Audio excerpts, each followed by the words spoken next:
tumulong pag medyo malayo din na naabot yung grab line. Pwede kayo tumulong as your sagwan. Okay, pwede nyo iabot as extension of your hands yung sagwan. Pag di na malaya ng swimmer na inabot nyo yung sagwan, pwede nyo to i-anchor ang T-grip dito sa kanyang shoulder vest. Okay? Para madali nyo siyang maibalik. Pag malayo na, wala trubag. Jet, trubag. Ay, nadalan, trubag.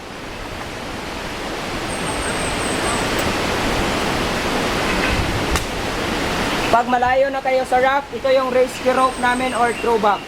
Itatapon namin to sa swimmer. Okay? Pero hindi namin to itatapon pag wala kaming eye-to-eye contact between the swimmer. Guide and sa swimmer. Pag natapon na namin to, sisigaw kami ng rope or throwback. Okay? Pag itapon na namin to, nahawakan nyo na yung bag. Pag nasa 7 meters lang kayo away from the rock, huwag nyo hahawakan yung bag. Okay?